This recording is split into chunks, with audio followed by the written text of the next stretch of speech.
ஓம் ஸ்ரீ குருப்யோ நமஹ. ஸ்ரீ மகாபரிவாஜரணம் மகாபரிவாஜரணம் மகாபரிவாஜரணம். இன்றைக்கி தெய்வத்தின் குரல் பாகம் 5 சங்கர சரித்தம் என்ற தலைப்பில் பெரியவா சொல்கிறத மேலே வாசிக்கிறேன். இது பக்கம் 532 ஆரம்பிக்கிறது.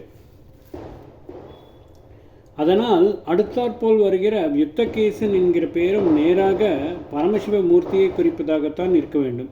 லோகத்தில் உள்ள எல்லா தச்சார்கள், குயவர்கள், செம்படவர்கள், புலையர்கள், திருடர்கள் முதலியவர்களாக கூட ஈஸ்வரனே இருப்பதை சொல்லும் நாமாக்களில் ஒன்றாக இல்லாமல் லோகாதீசனாக அவன் ஈஸ்வரன் என்ற ஒரே ஒருத்தனாக இருக்கிற நிலையில் அவனுக்கு மட்டுமே ஏற்பட்ட நாமாக்களுக்கு நடுவிலே யுத்தகேசன் என்பது காணப்படுகிறது.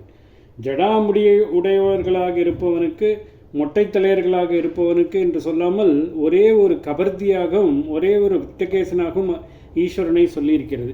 கபர்தி என்பது அவனுக்கேயான அசாதாரண பெயர் என்றும் தெரிந்து கொண்டோம். அப்படியானால் யுத்தகேசன் என்பதும் அப்படித்தானே இருக்க வேண்டும். இது நாம் கவனிக்க வேண்டிய முக்கியமான விஷயம்.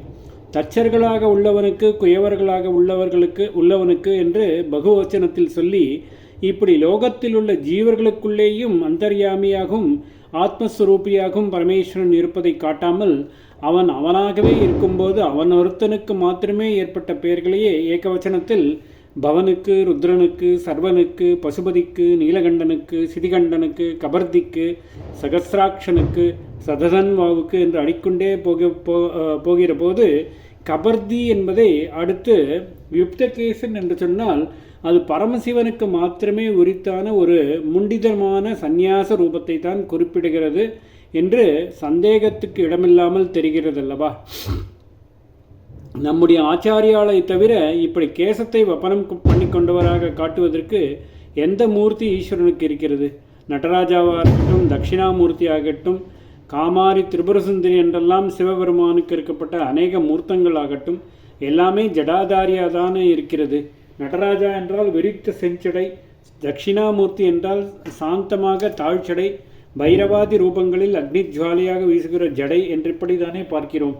இப்படி உள்ளபோது யுக்தகேசன் என்ற தனிப்பட்ட ஒரு வியக்தியாக சிகையை களைந்த ஒரு மூர்த்தியை பரமசிவனுக்கு வேதம் ஸ்பஷ்டமாக தெரிவிக்கிறது என்றால் அது எதிர்காலத்தில் ஏற்பட போகும் சங்கராவதாரத்தை ஞான திருஷ்டியில் சொன்னதுதான். இப்படி அந்த பாஷ்யக்காரர் ஸ்ரீருத்ர பாஷ்யம் இயற்றிய அபினவ சங்கரர் தெளிவுபடுத்தி இருக்கிறார்.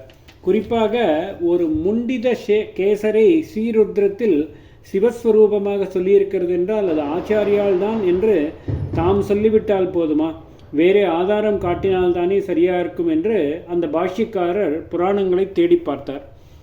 புராண இதிகாசங்களை கொண்டே வேதத்துக்கு அர்த்தம் காண வேண்டும் என்பதுதான் பெரியோர் கண்ட முறை. இதிகாச புராணாபியாம் வேதம் சமுப பிரம்மஹேத் பிபேத் எல் பஸ்ருதாத் வேதோ மாம் அயம் பிரதர்ஷ்யதி. முதல் வரிக்கு அர்த்தம் இதிகாச புராணங்கள் வேதத்திற்கு உபபிரம்மணம் எனப்படும் விரிவான விளக்கம் என்பது.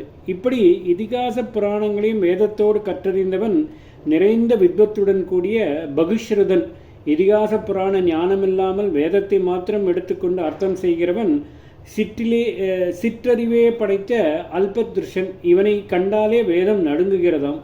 பிபேதி அல்பஸ்ருதாது வேதா, அல்பஸ்ருதனிடம் வேதம் பயப்படுகிறது. பிபேதி என்றால் பயப்படுகிறது. எதனால் பயப்படுகிறது?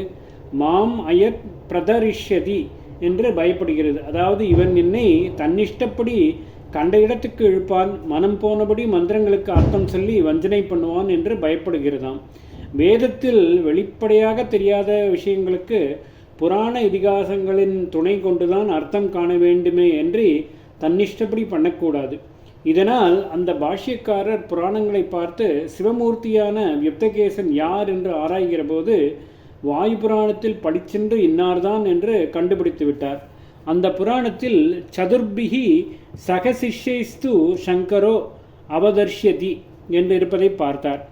4 சிஷ்யர்களோடு கூடியவராக சங்கர பகவத்பாதார் அவதரிக்கப் போகிறார் என்ற இந்த வாக்கியத்தை பார்த்ததும் அவருக்கு ஸ்ரீருத்ரன் சொல்லும் யுக்தகேசன் ஆச்சாரியால்தான் என்று நிச்சந்தேகமாக புரிந்துவிட்டது. சிவரகசிய இதிகாசத்திலும் இப்படியே சான்று கண்டுபிடித்து உறுதிப்படுத்தி கொண்டார். யுக்தகேசன் என்பது சங்கராவதாரம்தான் என்று பாஷ்யத்தில் எழுதிவிட்டார். சங்கர பகவத்பாதர்கள் அவதார புருஷர் என்பதற்கு ஸ்ருதி பிரமாணம் பார்த்தாகிவிட்டது. இதிகாச புராண பிரமாணங்கள் கொஞ்சம் பார்க்கலாம். ஸ்ருதியில் இருப்பவற்றை விஷ்ணு புராணத்தின் பரிசிஷ்டமான விஷ்ணு தர்மோத்தரமும் வாயு புராணமும் கன்ஃபார்ம் பண்ணியிருப்பதையும் நடுவில் பார்த்தோம். இன்னும் சில பார்க்கலாம்.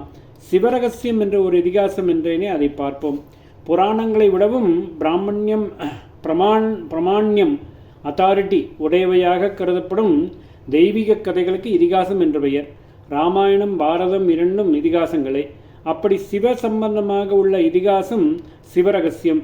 பாரதம் மாதிரியே லட்சம் கிரந்தங்கள் ஸ்லோகங்கள் கொண்ட பெரிய புஸ்தகம்.